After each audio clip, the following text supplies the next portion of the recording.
Good morning and welcome into the Farzy Show today. My name is Marc Farzetta here at the Steven Singer Studios. We got Phillies conversation today. We got Cole Hamels conversation today. We got Eagles conversation, and we got 76ers conversation. You know who we're going to have a conversation with about those 10-9-8 76ers? The one, the only Mr. Alaa Abdelnaby will join the show today. Excited to catch up with Alaa. It's been a while since I got a chance to talk to that fine gentleman about all things 76ers. We'll cover the whole gambit with him when talking about Mark Zumoff retiring and, of course, the latest news with Ben Simmons. But first, we're going to lead it off because it's fresh in our brains right now with the All-Star game last night. JT Realmuto hit a home run in the All-Star game. And it wasn't until my old friend Ryan Lawrence tweeted out that he was the first Phillies batter to hit a home run, first Philly to hit a home run in the All-Star game since Mike Schmidt did it. That was fun. I didn't realize it had been that long. Of course it has, but it's been that long. You go through the home run derbies with Bobby Abreu. You go through the home run derby with Ryan Howard, and it just doesn't dawn on you that no one has done it until somebody finally did it, and they highlighted that it's been since 1981. So before I was born, before I was in existence, that's when a home run actually happened by a Phillies batter in a All-Star game. And that was the fun part. That was the celebration part. That was a nice part. The not-so-nice part, as Zach Eflin put out on Twitter, was flat-out disrespectful. And the Phillies then responded to Zach Eflin saying they co-signed that tweet. Zach Wheeler, a guy that probably should have been the starter in the game, not probably, guy that should have been the starter in the game, faces one batter in the ninth inning, throws three pitches, gets the strikeout. Hey, it was perfect. It was perfect. And then he's pulled from the game. In all honesty, it didn't really bother me at first. If he wasn't going to start the game, I didn't care if he got in or not. And hey, take the time off, my friend. Enjoy. But then the more I started to think about it, I started to think to myself, you know what? Imagine being Zach Wheeler for a second there. Imagine going out there for the All-Star game, being good enough to start, being a top candidate to start, and then not only do you not start, it's the, what is it? We got one out? Yeah, right. Put him in. That's what we'll do. Put him in. How much time is? Before we get out of here, let's get him in. That's where it's just flat out disrespectful. I can remember Cito Gaston. Remember him, the manager of the Blue Jays? I can remember him. I think it was 93 or 93. Yeah. I can remember him not putting in Mike Mussina when the All-Star game was at Camden Yards, simply because the Orioles fans who were in a divisional race for first place, I believe it was, with the Toronto Blue Jays, booed all the Blue Jays players that were in the game that day. All of them. All the Blue Jays, Joe Carter, that were booed in that game. Cito Gaston said, to hell with you, I'm not putting in your pitcher, and didn't put in Mike Mussina. Mike Mussina was warming up in the bullpen, and I don't think he ever went in the game. This particular thing last night kind of reminded me of that, except there was no ill intent.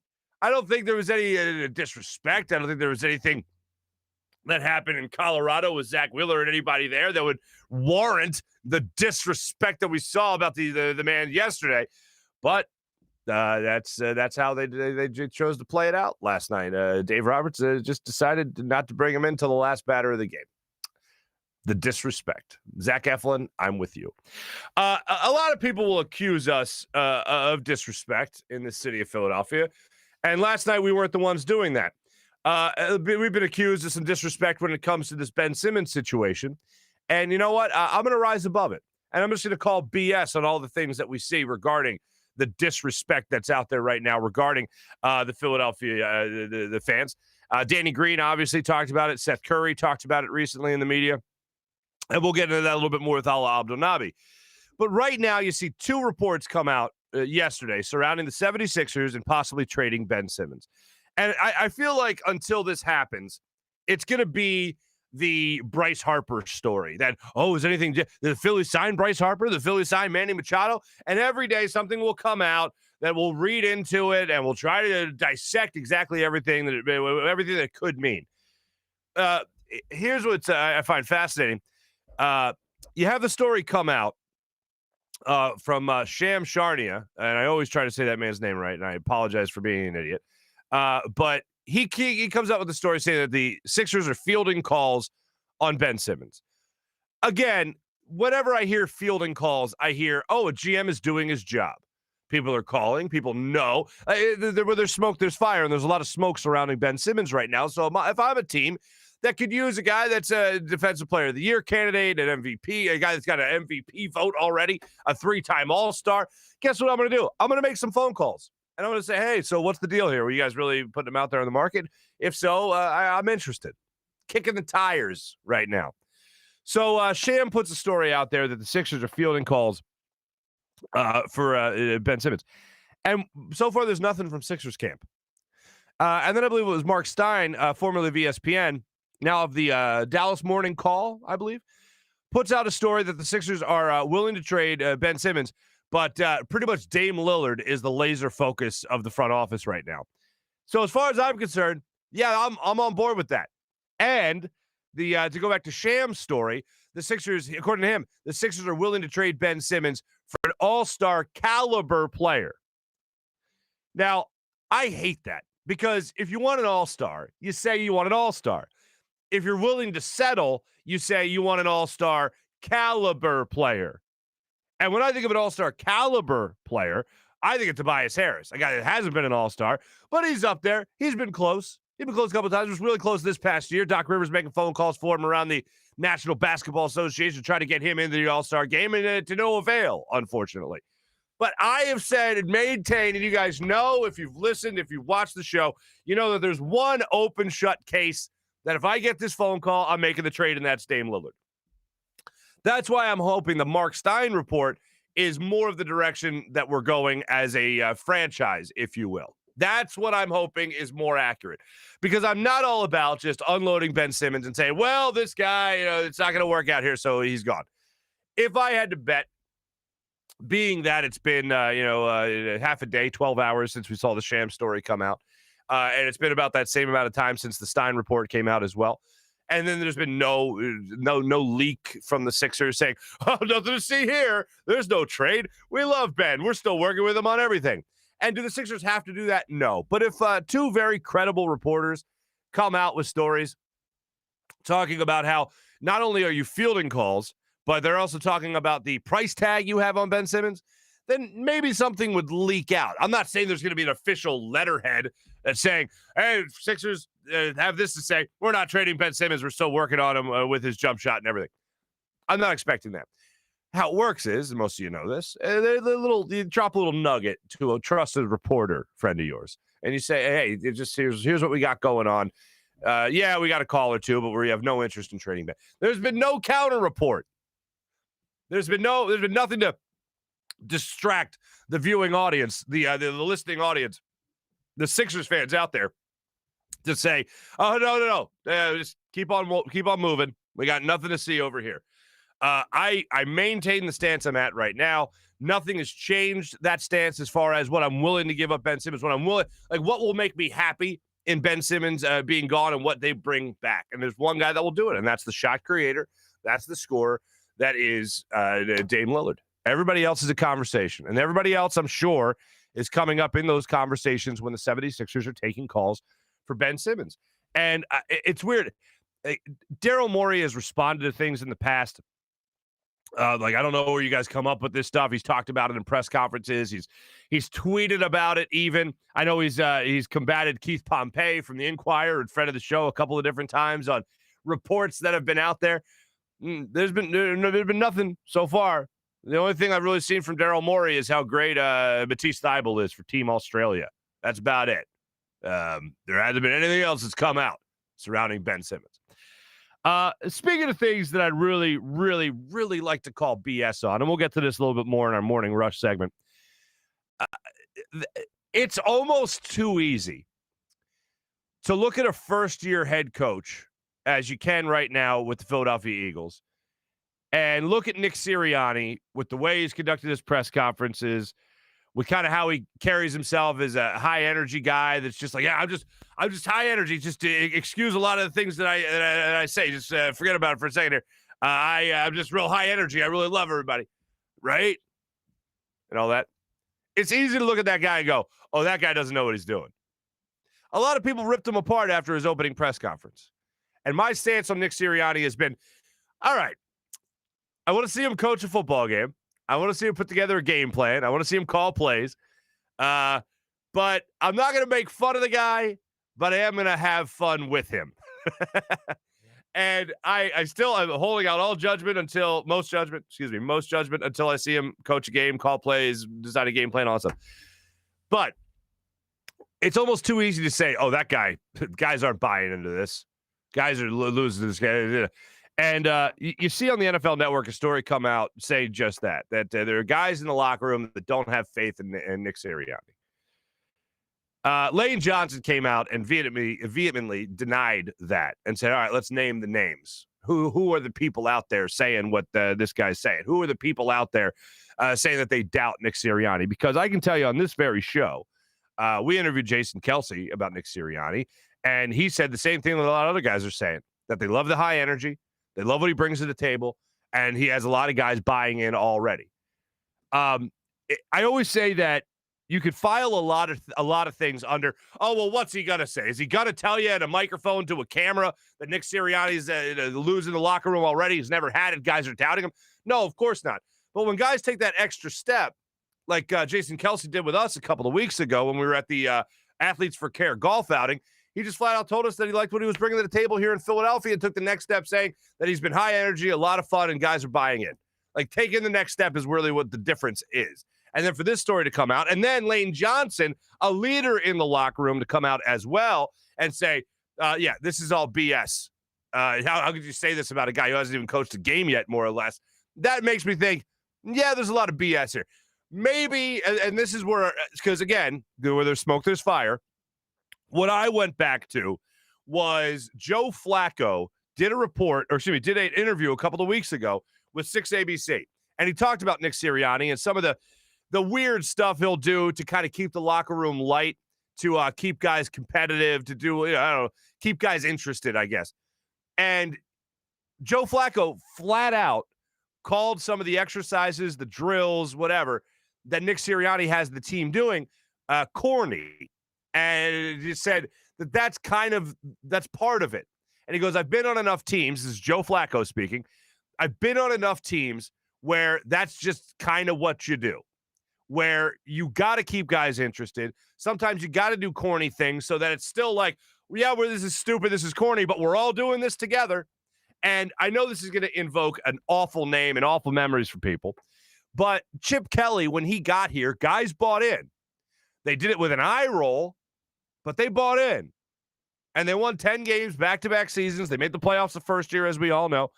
And I remember guys at practice rolling their eyes, running these crazy Chip Kelly drills with the music blaring and one thing after another. It was like an assembly line of football is what I remember watching Chip Kelly practices, and that's what it felt like, an assembly line of football. And I remember some of the veterans looking over at the media being like, do you believe this? Like rolling their eyes and everything. But they bought in and they had success, at least to make it to the playoffs. This guy in Nick Sirianni, I'm sure, is not necessarily doing the same stuff as far as how he organizes a practice, but in terms of doing things that are a little out of the ordinary just to keep the group together and have those team-building exercises, yeah, it can be corny. Yeah, it can be dumb. But you look around, and it's like, hey, we all did that together. Anyone who's even been through a corporate training session, you always know that there's stupid stuff like the trust falls, right? Whatever it might be. I'm sure that's all Nick Sirianni is doing. And maybe the reporter, and this is where the smoke comes from, maybe this is where the fire comes from, but maybe the reporter heard that and goes, oh, yeah, these guys aren't buying into what he's doing. When really all it was a harmless acknowledgement that what they're doing is weird. Maybe that's all it is. Or maybe it's Nick Sirianni's terrible, should be fired already. I would doubt that. I think some of these guys want to give him an opportunity at least before they just say, yeah, but I don't want this guy here. So that's pretty much everything that popped out to me yesterday. I mentioned Cole Hamels at the top of the show. Friday, 37-year-old Cole Hamels has a workout for scouts around Major League Baseball. He pitched only a handful of innings 2 years ago now last year for the Atlanta Braves. And since then, he's been dealing with elbow problems. He's been dealing with shoulder soreness. and just overall arm fatigue. So he's been trying to build up the strength in his arm. The 37-year-old Cole Hamels, I remember when he was just a pup, is working out for scouts on Friday. You want to talk about corny? You want to talk about lame? I would love to see Cole Hamels back in a Phillies uniform.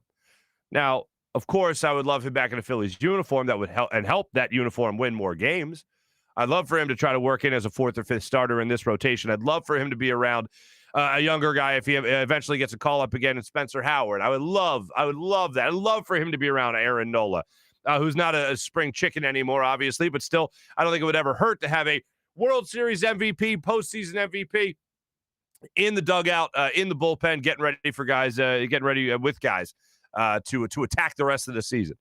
That would get me right in the feels. I would love to see it. As long as he's good enough to warrant coming back to Philadelphia, as long as he's good, if he's good enough to warrant coming back to Major League Baseball, then I would certainly hope that they could find a spot for him in this rotation, if not the bullpen. I'm sure he's coming back as a starter, and that's that. But I would just love to see him back in a Phillies uniform and try to help this team win some ball games. Certainly would love to have that call. And well, of all the guys, I mean, I guess you would assume of Chase Utley and Ryan Howard and Jimmy Rollins and all those guys that played on the 08-09 team. If one guy's going to be around, obviously it was going to be Cole Hamels. And that's why I was so opposed to getting rid of him in the first place, because of all the guys, he was young enough to the point where he could survive past a rebuild. Now, you trade him away. You bring in Nick Williams, who was the other? Jorge Alfaro was another one in that trade. And really none of those guys panned out. Jorge Alfaro helped bring you JT Realmuto. He was part of the trade to the Marlins. So when you think about that, Nick Williams, not so much. But when you think about all those other deals, all those other players that were here, it was like Cole Hamels could have been the guy to stick it out through a rebuild.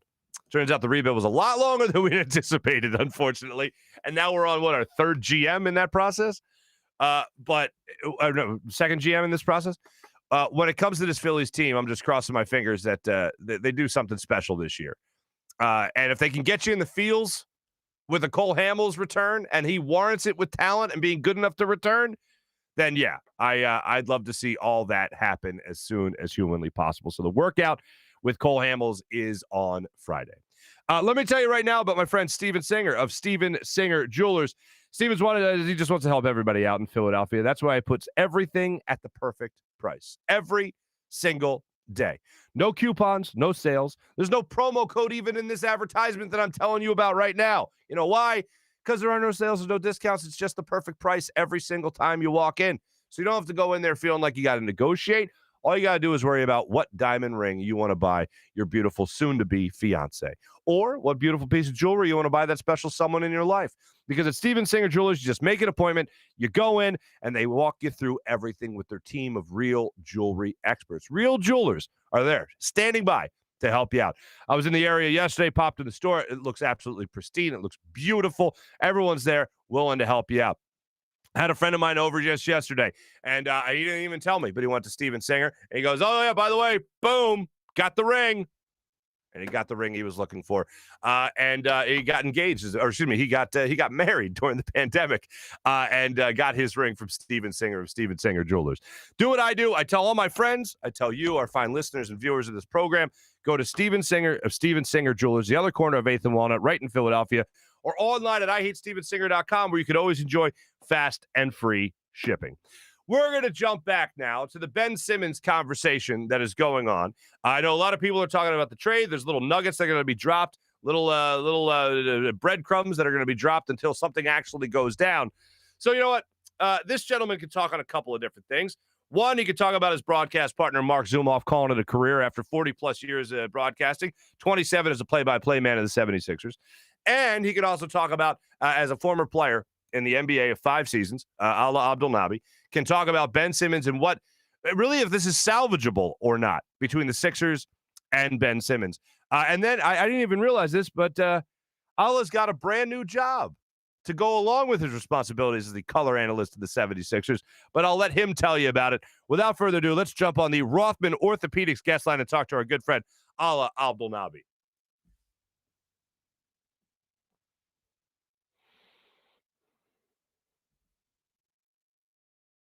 Joining us now on the Rothman Orthopaedics guest line, our good friend from FanUp Sports Philadelphia, color analyst for your 76ers, and newly minted ambassador, NBA ambassador to Egypt. I mean, I always thought you were anyway, Alaa. I guess this just makes it official. Congratulations, ambassador to Mr. Ambassador to Egypt. I appreciate that. It has a nice ring to it, only if it had like some veritas to it, some real credibility. But we hope to put some credibility to it. We are just trying to share the game that we all love with the rest of the world.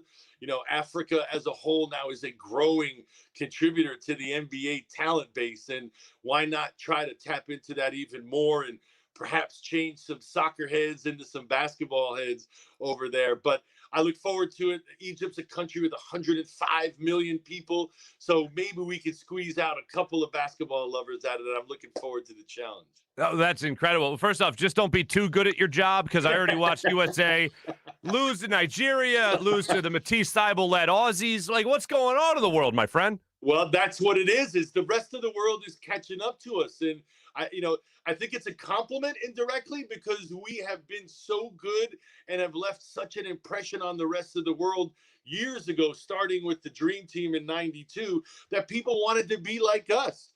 And I think if you give them, what has it been now, to almost, 20 something odd years, to 30 almost. And when you think about how long it's taken us to be where we are, Europe is caught up in such a small frame of time. And I think it's remarkable, but I think it's also, from a basketball lover standpoint, it's how it should be.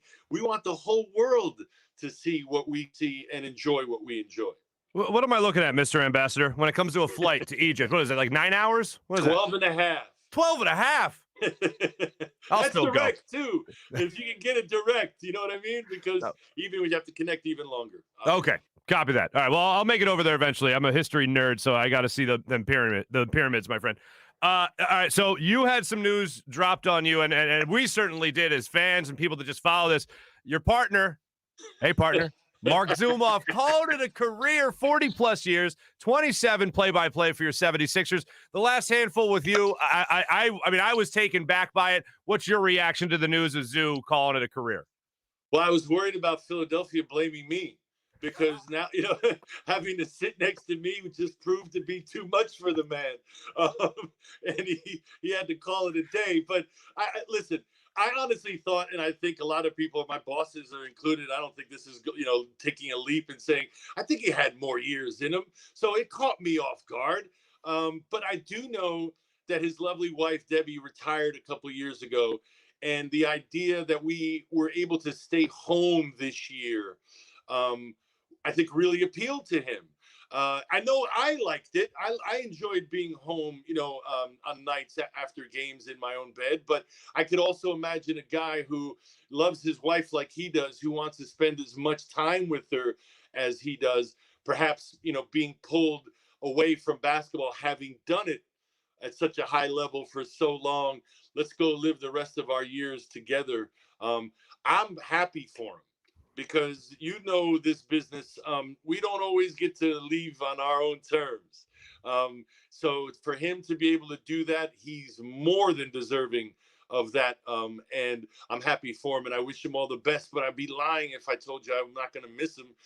It's normal now, because summertime we don't sit next to each other. Right. But it's going to hit me in October when I look over. It's going to be weird. But at the same time, we'll welcome who comes in. But man, he's got some pretty big shoes to fill. Absolutely, he does. Can I ask you this? Your first day on the job was Zoo. What was that like? Had you guys, had conversations before? What was it like leading up to the first game that you guys did with one another? Well, we spoke a little bit. Obviously, we got a chance to bump into each other during the audition process as well. But I've known Mark, because when I was in the league, Mark was the halftime guy. So I would see Mark running around the court. Back then he had more hair, albeit. And, so him and our relationship, although I think it got better over the years, it started from a friendly place. A lot of it having to do with Mark, obviously, but being the pro that he is and just the good guy that he is. And I think if you just showed that you loved it as much as he did, or at least respected it, the craft as much as he did, I think you would win him over too. And, I think that also, came in time, and our chemistry got better. And, I think people picked up on that as well. That took time to build, and I'm going to miss that because it was pretty darn good, towards the end there. You guys together, a great, very enjoyable, good message broadcast. That's what I would call it, my friend. I really, really enjoyed the two of you together, and I'm sure whoever's next, you're just going to have to carry, Alaa. That's the way it's going to work. These are narrow shoulders, my man. Speaking of carrying, we just watched a playoff run just ended a couple of weeks ago. I was in the building for Game 7 against the Hawks, and Joel Embiid was the man trying to get things done, everything done for the Sixers, and we are in a much different spot than I thought we would be at this point, where we're watching the NBA Finals, and obviously the Sixers, which is not a shock to me, but the Sixers are not in the NBA Finals. But the way that the playoffs played out, they would have had at least a shot there to make it to the NBA Finals. What do you think the number one, number two reason is the reason they're not in the NBA Finals right now? I think the idea that we were going to be able to beat somebody offensively with 4 guys, I think was a tough ask. And you saw the way the playoffs played out. They really focused on Ben. I think losing Danny Green also hurt you as well, because it's one thing to talk from the bench. It's another thing to talk from the huddle when you're in the mix and you're sweating and you're out there in the middle of the battle in the foxhole. I think those are big, huge things. And, your weaknesses get exposed. And our weakness was, the fact that we had a point guard who was struggling offensively at that time, and they were going to take advantage of it. But I don't want to just say it was all Ben. You mentioned the number 2 reason. I think guys like Tobias Harris could have stepped up better and played in better games, especially that Game 5, which I thought was pivotal. You want to make the big bucks. If you don't deliver, this is what happens. If you were a $5 million a year guy, you wouldn't be getting this criticism, but more is expected of you because you are in a different echelon of player, and you're asking that, people consider you for an all-star. So this is what, when you lose, your shortcomings become obvious, and they're also brutal in that the opponent is going to expose that wound. So you saw Scott Brooks in the first round, try to mess with Ben's free throw shooting. And then you saw in the second round, it also happened, and Doc having to deal with it. People forget, Doc is a point guard. He knows what a point guard is supposed to do in the situation he's in with the players around said point guard. So I think he's also been through a learning process, Doc, learning what's in front of him, what he has in Ben and in other guys.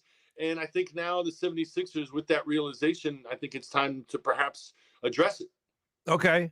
Let me ask you this then. Is it salvageable at this point with Ben Simmons? Do you think Ben can come back to Philadelphia? Do you think Ben would improve in Philadelphia?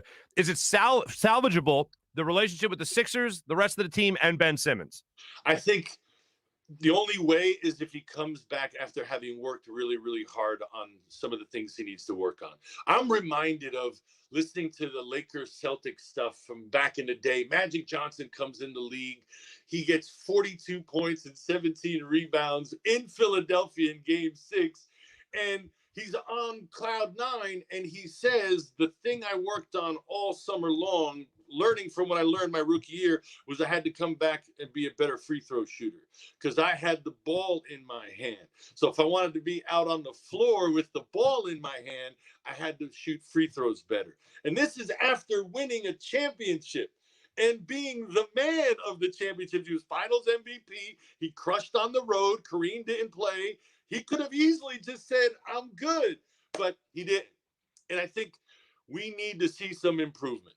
That's the bottom line. I think, if you're the same player you were years ago, that's not good enough. I would agree with that. And I'm certainly pulling for Ben. I'm not in the position of I'm not in the position. I'll just to let you know where I'm at. I'm not in the trade him for a rack of basketballs. Like I'm not there. I'm like if you're gonna talk to me, if you're gonna talk to me about Dame Lillard, then hey, the cupboard's open. What do you like? If you're gonna talk to me about CJ McCollum, Zach LaVine, any of those guys, hey, we can have a conversation. But it's not an open and shut case. And then today, at the time we tape this on Tuesday, Sham Charania comes out and says that the Sixers have talks open And right now they're looking for an all-star caliber player in return for Ben. I say to heck with that. You better at least be an all-star if I'm trading Ben Simmons for you. No, and you don't want to get caught in a position where you don't have any bargaining, chips either. Ben is still a valid commodity out there. Like you said earlier, and I want to reiterate it, we're not bashing the guy. We see so much potential in him. I'm 6'10". I never moved like this gazelle out on the floor moved. And because of that, I think we expect more. And I don't think that's unfair when, again, you talk about the pros, your price tag, your salary, that puts you in a different category. And I think, he just needs, I think, to live up to the potential we see in him. And I think that's unfair at times because we may see something that is unrealistic. At the same time, though, we want to see him striving to get there. Mm-hmm. Understood. It's interesting. You played with some pretty incredible players. I know Clyde Drexler, obviously, because you were drafted into that the Blazers. You're the star of the Last Dance, as far as I'm concerned. I don't know about that. I remember the check's in the mail. I got to pay you more. Thank you for that. I do what I can. And then later in your career, Moses Malone, I believe it was his 18th year in the NBA. You guys crossed paths early. So you played with some pretty incredible basketball players. Does Ben have that drive to be great, or do you think he'll be more of a guy that just kind of rests on his laurels? Well, I think there's something in between. You know what I mean? I don't think you can be either great or rest on your laurels and nothing else. I think there are times when a fit on a team matters. The way a coach treats you matters because you are the point guard. You're the extension of the coach. Your relationship with him really does matter. And so if it's not a good one, that can hinder your progress. So again, I'm not there and I'm not judging, but these are all the things I think that come into play. Knowing what I know, knowing that I left some teams and automatically just by landing on the plane and getting off the runway, I was in a better situation without having to do anything. So, I wish whatever it is, a better situation for Ben, whether it's here in Philadelphia or elsewhere. But I know whether it's here or there, he has to come back improved. Absolutely.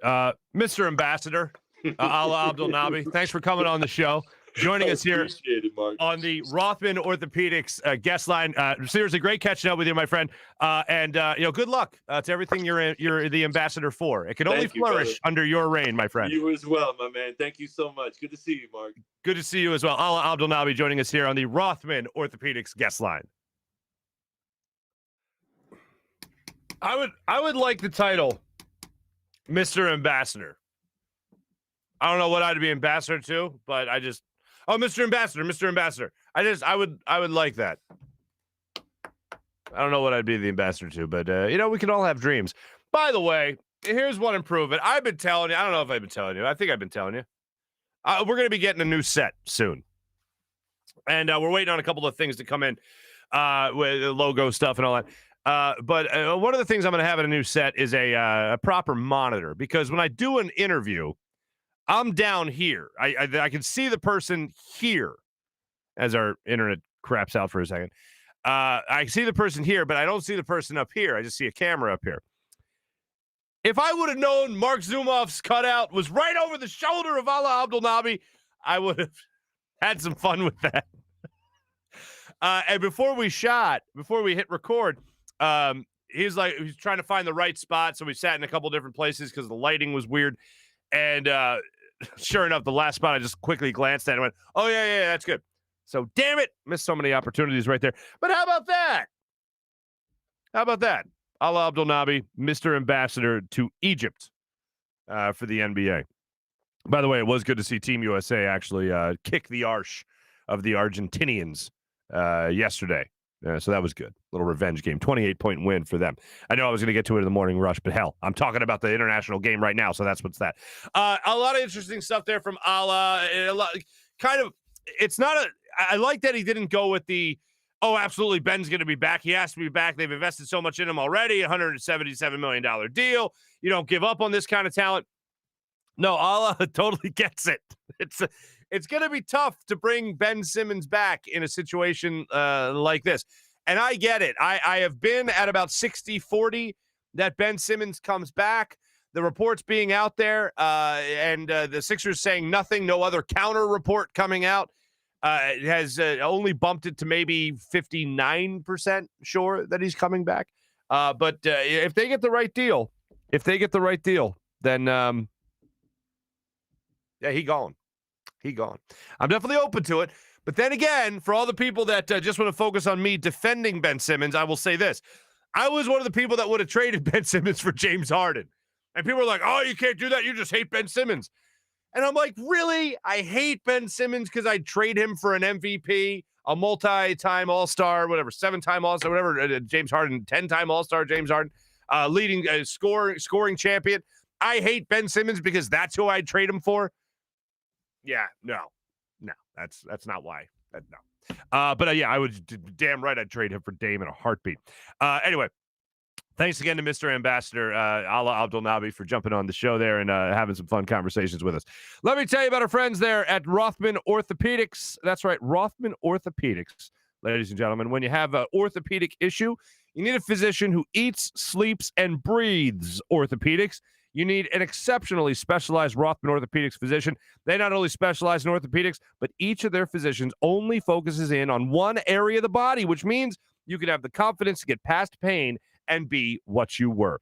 Visit them in one of their 30-plus locations in Pennsylvania and New Jersey, including 4 orthopedic-only urgent cares. Learn more at RothmanOrtho.com. That's RothmanOrtho.com. By the way, thanks again. Shout out to Rothman Orthopaedics for allowing us at the Rothman roller rink yesterday for Farzy in the field. That was a blast. Let me tell you about Steak and Maine, fine dining in the heart of Northeast Maryland. Whether you dine in a more upscale steakhouse or casual bar and patio, you'll enjoy the highest quality of prime meats, fresh seafood, world-class oyster bar, and freshly prepared sushi. All that in an extensive wine list, including their own Cavada Cellars wines. Fellas, got a bachelor party coming up? You got a little event coming up? Anybody?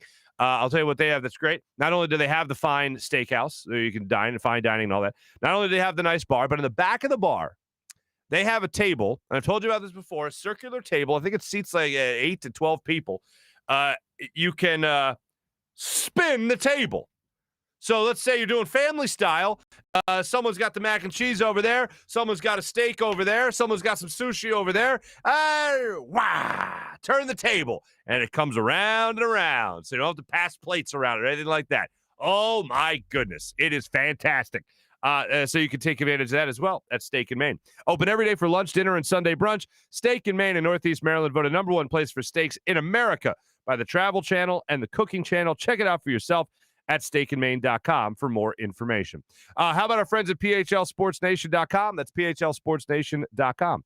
Philadelphia Sports Nation, a local Philadelphia sports site covering all your favorite teams across blogs and all social media. Check it out for yourself at PHLSportsNation.com, enhancing your Philadelphia sports fan experience.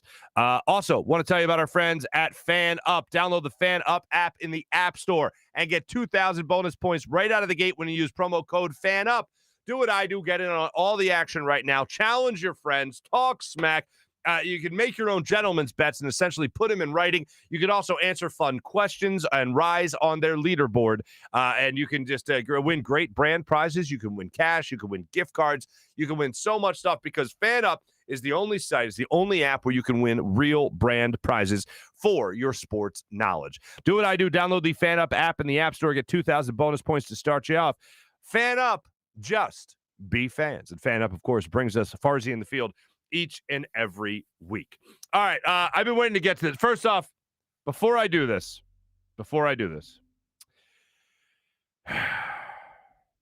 Luigi, this is just for you. Before I get to the social media check-in, brought to you by Steak and Maine and steakandmaine.com. I'll do one last check. Do one last check here. Just make sure I didn't miss anything. Yep, nope, didn't miss anything. I still have not received our Weather Girls report for today's program. I was supposed to, did not receive it. I hope somebody's not getting cold feet. This is someone that actually reached out to me about being on the show before. And if it's the last thing I'll do, I'm going to get you a damn Weather Girl this week. That's what I'll promise you. This week, we'll get someone telling you about. I wrote a script, the whole thing, and I'm not going to read it because I know that doesn't That doesn't do it for you. And that sounded weird, but you know what I mean. I will. I promise you this week you'll have a lovely lady reading you the weather. I'm disappointed in myself. And right now, all that's going on in my head right now is a very dramatic scene from the, I believe it was an Academy Award nominated film, Half Baked, where Dave Chappelle admits that he smokes, that he's addicted to marijuana. And the guy, boo this man, boo him. Except in this analogy, I'm Dave Chappelle, and they're telling me, boo you, boo me. I'm being booed. I boo myself. And I accept all criticism and all responsibility. I need to do a better job of putting my weather girls in a better position to actually read the weather for you, the audience. And that's on me. So there you go. So it's with great fear that I now look at our comments today and how much I'll be being trashed. So now let's get to the social media check-in brought to you by Steak and Maine at steakandmaine.com. Yep. Here's what I see. No. Like, here's another pop culture reference. Like Michael Scott from The Office when Toby comes back. No, dear God, no.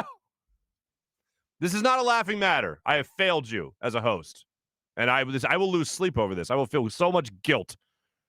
I will lose sleep over it. So first, it's not funny. It's not funny. Luigi, first thing I see here other than no is I'm not mad, Mark. I am disappointed. Oh, got me in the heart right there. All right, let's speaking of the heart, let's talk. Let's get serious for just a second here. Not that I'm not serious. I am apologizing about the weather girl, and I will lose sleep over this. But on a more pressing matter is the proper way to put it. Dan Schwartz, our good friend of the show, constant commenter, Dan Schwartz says everything went well yesterday. Again, Dan, I don't want to put all your business out there. It's in the comments if people want to check it out. But basically, my man had an MRI. And he is in great spirits. He's saying everything went well. So if he's happy, I'm happy. Good for you, Dan. We're still pulling for you no matter what, that you continue to get the news that you want to hear, my friend. So welcome. Cody's checking in on the program saying it was awesome to hear. He knew about the chat, and he's a pod listener. He's been a pod listener for a while, but heard about what was going on with Dan and wanted to jump here and wish him well as well. April's checking in saying, good morning, Dan. So look at this. You guys are just awesome with your support. And now I'm seeing Luigi, literally Luigi's coming out early in the comments and just saying how much he's looking forward to the weather girl, and then I just crushed his spirits. Dan's talking about Sham Charania. Is Sham Charania? Like, I always mess up his name. But yeah, Sham put out the story regarding Ben Simmons and the Sixers fielding calls on everything regarding Ben. Mally's here on the program today. Nice to see you again, Mally. Luigi, I swear if there's no, and this is all before I said there wouldn't be a weather girl. Luigi, I swear if there's no weather girl, I'm suing. What's the line in Rocky 5? Sue me for what? Anyway, you know what? I'll give you this. You're Italian, Luigi. You would like this. This is my mocha pot. I'll give you my mocha pot. All right? You can sue me for my mocha pot. Maybe I'll send you a Farzy t-shirt. Nah. People checking out. Benny's here. Jason's checking in. Good morning, everybody. Mally, what's up? Cody's here. Love the vibe in the chat. Used to watch on Twitch a bit, and it wasn't as active. Yeah, no, this is where the party's at. YouTube's where the party's at. Who else we got here? Benny's checking in. A Sealski reference. Nasty Knuckles breaking my stones for falling on the roller skates. That was literally the last person I spoke to. Very rarely is that shot chronologically. Is that edited chronologically? And that necessarily wasn't yesterday, but I ended where I ended in the actual bit because I basically got pulled down by a lady that was drinking the tequila. And she wanted the Eagles to win the Super Bowl, and she thought the Eagles would be the next team to win the Super Bowl or win the championship in Philadelphia. And I can usually handle myself pretty well on skates. It was raining yesterday or during the Farzy in the Field taping, but that's just the way it happened. What goes down goes Farzy. April, what's up, April? People wanting Dame Lillard. I couldn't agree more. April's pointing out, you mean to tell me Cole Hamels couldn't pitch better than Vinny Velasquez? That's a great point. That's a great point. It's not a high bar set by this Phillies pitching rotation, unfortunately. People love seeing Alaa Zoo creeping in over his shoulder, as we highlighted. We got suggestions for the next. I don't think George Lynch is going to be the next play-by-play guy of the 76ers. I believe Dan saying he believes the replacement is Lenny Dykstra. God help us all. Dan has a list of replacements he'd like to have for as Mark Zumoff. He's including me in that. Thank you. Harry Mays. What's up? Pat Burrell, Honest Allah, God, or Jim Jackson's mustache. It's tough. It's tough. I don't know.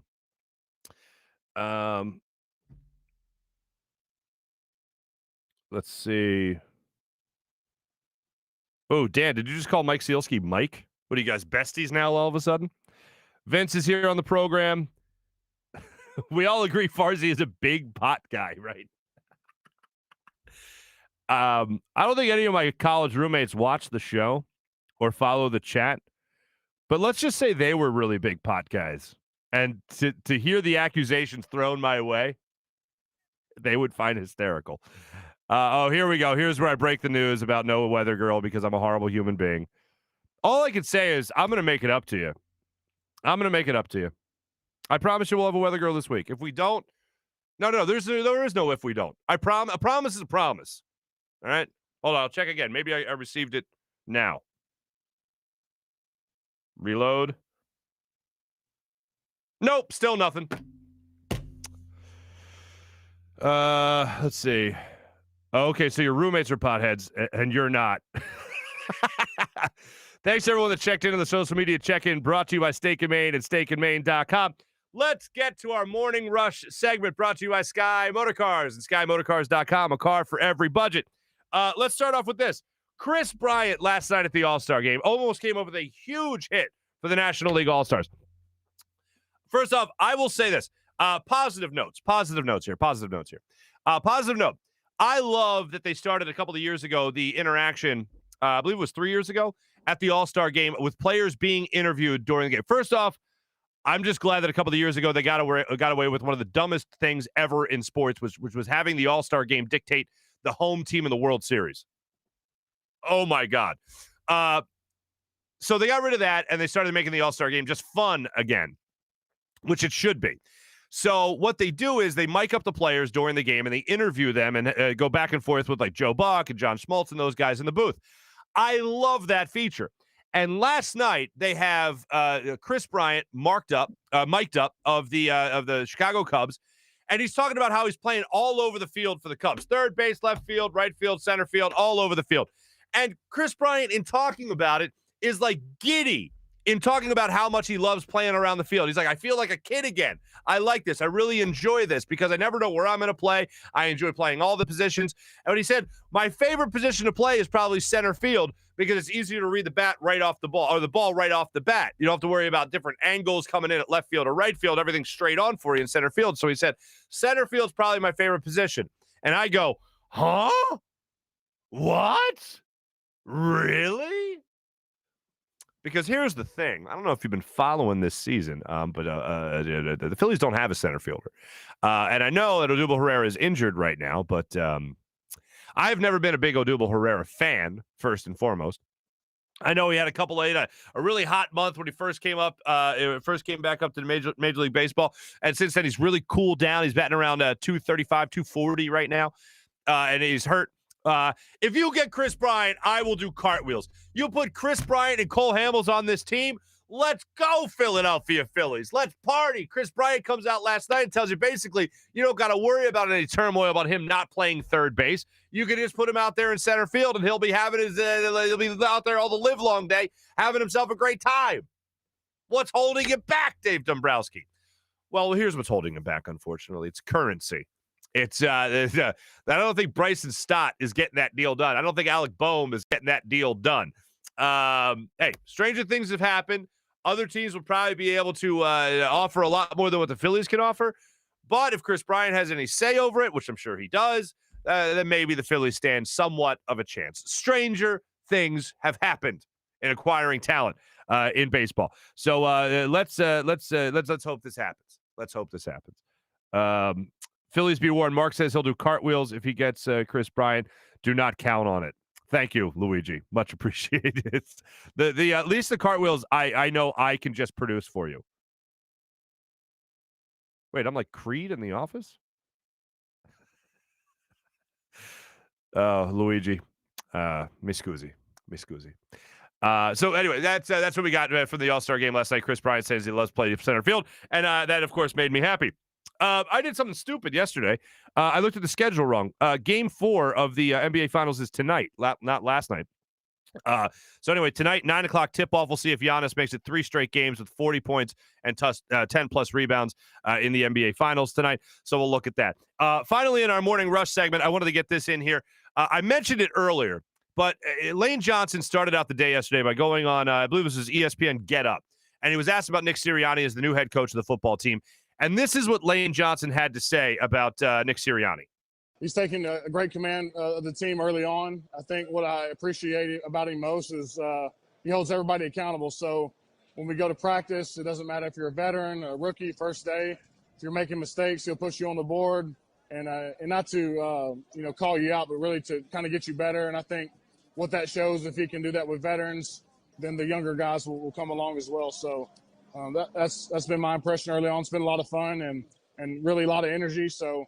But moving forward, man, we have a lot to prove. A lot of this comes out of the Michael Robinson report saying that Nick Sirianni has already lost players in the locker room. The players aren't buying into his system and all that. Like, training camp hasn't even started yet.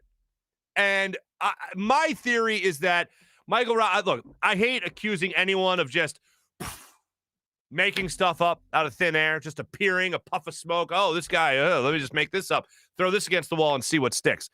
I think that he talked to some people with the Eagles, and those people said, man, this guy is weird, man. This guy, he's so crazy. He's a little bit of he's kind of nerdy, and he has us doing corny stuff, as Joe Flacco has pointed out publicly already. And I believe that Michael Robinson took that and went, oh, these guys aren't buying in. These guys don't believe in Nick Sirianni. They don't think they have a leader like Doug Peterson. And that's one of the things you could always look at with Doug Peterson, that he was a good leader of this football team, a leader of men, right? That's what I'll believe. But even that is loose. Even that is just, you can't buy into that report about guys not buying in to Nick Sirianni. So when you hear a guy speak that adamantly about his new head coach, it's not just saying, oh, yeah, Nick's been great. I'm really interested to see where this goes and how we do as a team and, all that. It's not just that. It's like there's passion behind his words, talking about holding other people accountable. You have Miles Sanders coming out publicly in a press conference talking about how Nick Sirianni went out of his way to learn his high school's alma mater, Miles Sanders' high school alma mater. And excuse me, their what do you call it? Their motto, not their alma mater. No, that'd be next level. You just go up and start singing to the guy. But these players have been impressed so far. What they've done been kind of nerdy, dorky, corny, whatever you want to call it. Sure, but all that kind of falls under the realm of being a good head coach, getting those guys to buy into your corniness, to buy into the type of fun that you want to have with them as their new head football coach. So when you hear Lane Johnson go into to speak about it at that length and listen to the passion behind his words, it kind of makes you listen to those other reports and just say, all right, well, that's just low-hanging fruit.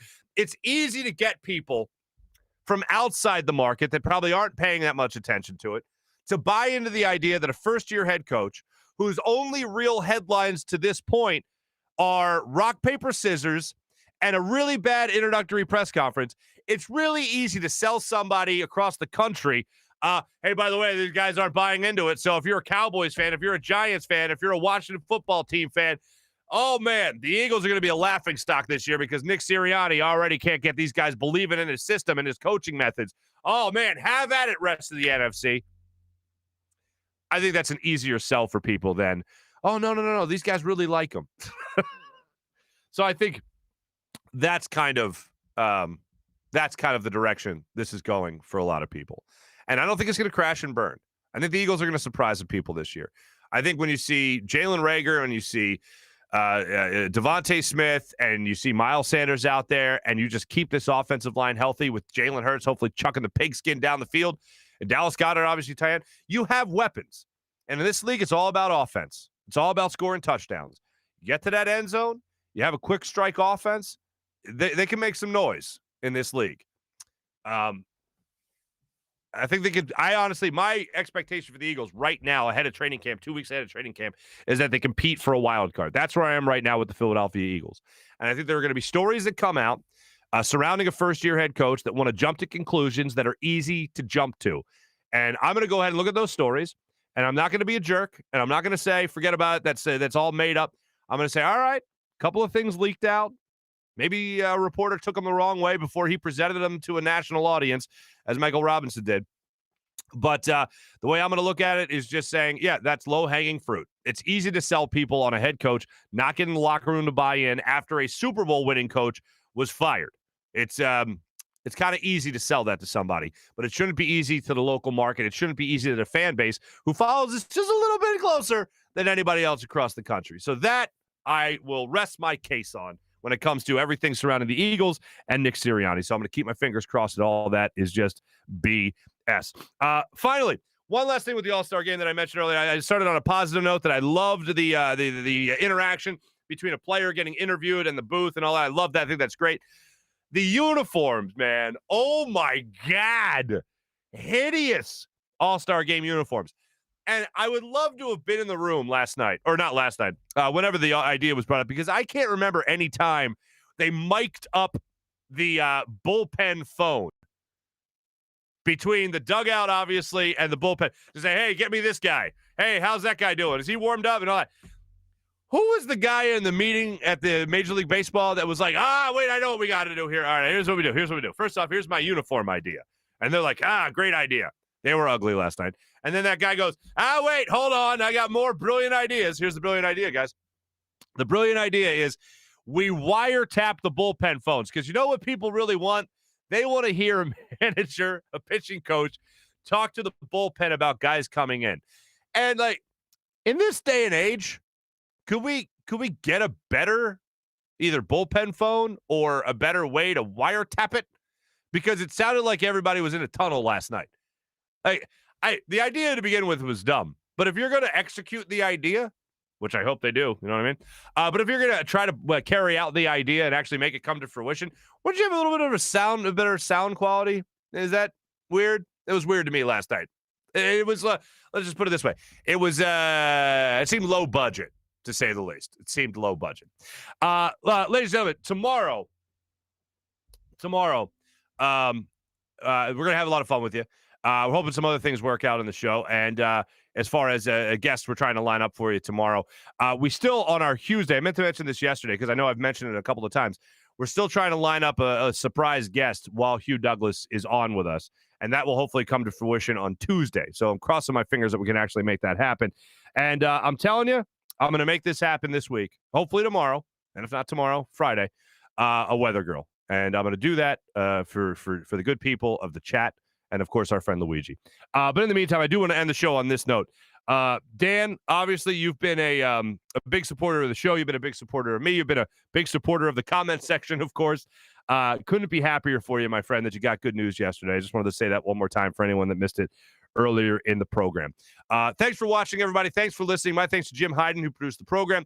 This is a Buzz Sports and Entertainment production. My name is Marc Farzetta. We'll be back with you guys on a fine Thursday morning tomorrow morning. And my thanks to Alaa Abdelnaby for jumping on the program today to talk all things 76ers. We'll keep you abreast on all that, as well as looking forward to Cole Hamels and his workout on Friday. Have a great rest of your day, everybody. I'm Marc Farzetta here on the Farzy Show at the Steven Singer Studios. Have a great day, everybody. Take it easy.